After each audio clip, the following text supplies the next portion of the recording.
പക്ഷെ എന്നെ കൊണ്ട് സാധിക്കുമെങ്കിൽ എന്റെ ജീവിതം കൊണ്ടുപോലും കടം വീട്ടാൻ ഞാൻ ഒരുക്കോ? ഏയ്, അതിനൊന്നും ആവശ്യമില്ല. ഇനി അങ്ങോട്ടും ഞങ്ങളുടെ സപ്പോർട്ട് കുട്ടിക്കുണ്ടാവും.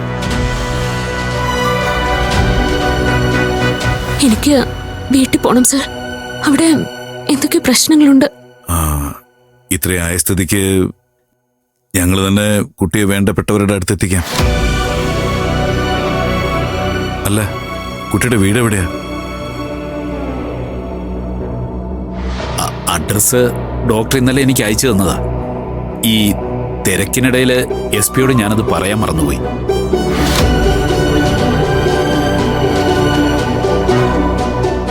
കോട്ടയത്താ വീട്.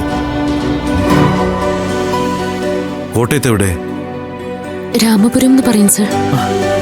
രാമപുരം എനിക്കറിയാവുന്ന സ്ഥലമാ. അവിടെ എവിടെയാ കുട്ടി താമസിക്കുന്നത്? രാമപുരം ദേവീക്ഷേത്രത്തിന്റെ വടക്കേ നടയില.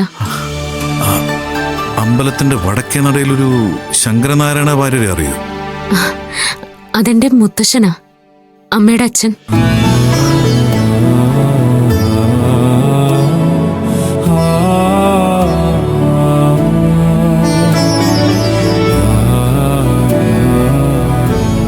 അല്ല, സാറിന് മുത്തശ്ശൻ എങ്ങനെ അറിയാം? സ്വാമി, ഈ അഡ്രസ് താൻ ഇന്നലെ തന്നിരുന്നെങ്കിൽ ഇപ്പോ ഈ കുട്ടിയുടെ വീട്ടുകാർ ഇവിടെ ഉണ്ടായിരുന്നേനെ. ഡോക്ടർ, ഈ കുട്ടിയെ വേഗം ഡിസ്ചാർജ് ചെയ്യും. ശരി സാർ.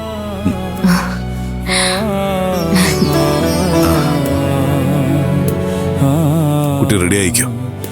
നമുക്ക് ഒരുമിച്ച് രാമപുരത്തേക്ക് പോവാം.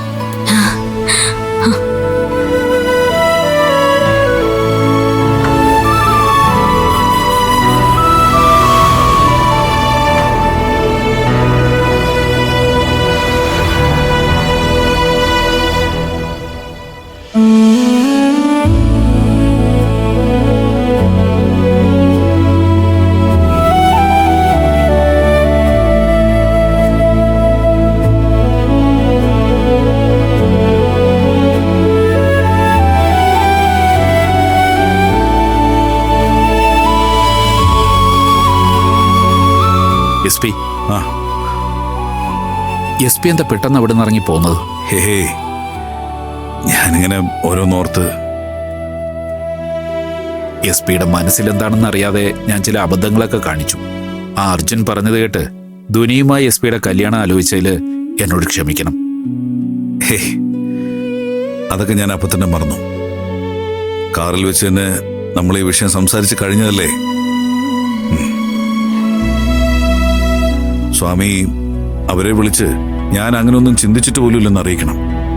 ഇല്ലെങ്കിൽ എനിക്കതൊരു നാണക്കേടാ. അത് ഞാൻ പറഞ്ഞേക്കാം. പക്ഷേ ഇപ്പൊ SP-യുടെ മനസ്സിലെ ചിന്ത എന്താ?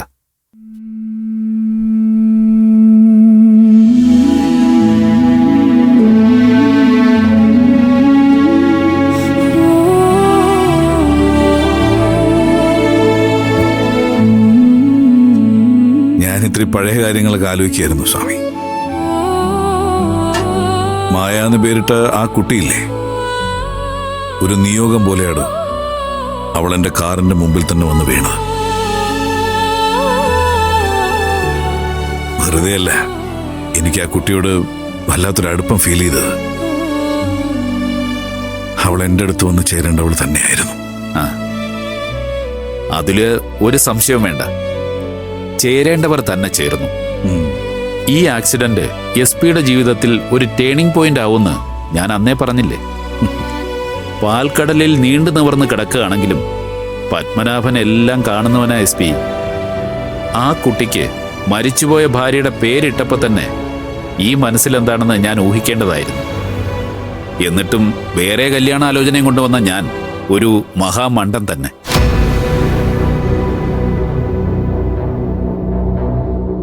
ഇനിയൊരു വിവാഹം കഴിക്കുന്നുണ്ടെങ്കിൽ അത് ഈ മായ തന്നെ എന്ന് SP നേരത്തെ തീരുമാനിച്ചിരുന്നു അല്ലേ? എടോ, താൻ എന്തൊക്കെ ഭോഷത്തരോടായി പറയുന്നത്?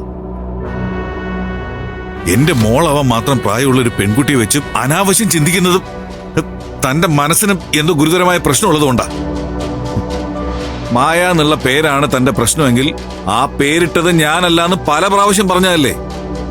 എടോ, ഒരു മായ പോലെ എന്റെ കാറിന് മുന്നിൽ വന്ന് ചാടിയെന്ന് പറഞ്ഞപ്പോ ഇവിടെയുള്ള നേഴ്സാ ആ കുട്ടിയെ മായയാക്കിയത്. അതെന്തെങ്കിലും ആയിക്കോട്ടെ, ദൈവം നിങ്ങളെ തമ്മിൽ ചേർക്കാൻ ഉദ്ദേശിച്ചതുകൊണ്ട് നേഴ്സിന്റെ നാവിൽ അന്നങ്ങനെ വന്നത്. അവര് ഈ കിടക്കുന്ന ശില്പയ്ക്ക് മായ എന്ന പേര് പറഞ്ഞപ്പോ SP എതിർക്കാതിരുന്നത് ഈ കുട്ടി SP-യുടെ മനസ്സിൽ ഒരു ഭാര്യയുടെ സ്ഥാനത്ത് കടന്നു കയറിയതുകൊണ്ടാണ്.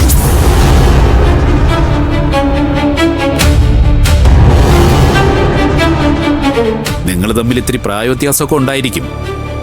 ഇന്നത്തെ കാലത്ത് അതൊരു വിഷയമേ അല്ല.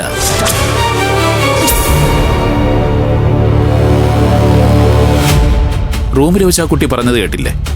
സ്വന്തം ജീവിതം കൊണ്ടുപോലും SP-യുടെ കടം വീട്ടാൻ അവൾ ഒരുക്കമാണെന്ന്.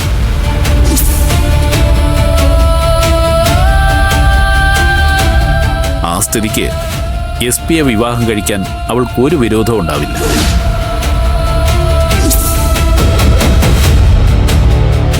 കുട്ടിയുടെ മുത്തശ്ശനെ അറിയാവുന്ന സ്ഥിതിക്ക് നമുക്ക് നേരെ അവളെയും കൊണ്ട് രാമപുരത്തേക്ക് പോവാം.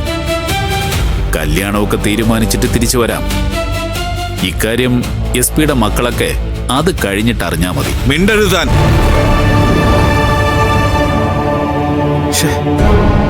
പറഞ്ഞു താനിത് എങ്ങോട്ടായി കയറി പോകുന്നത്?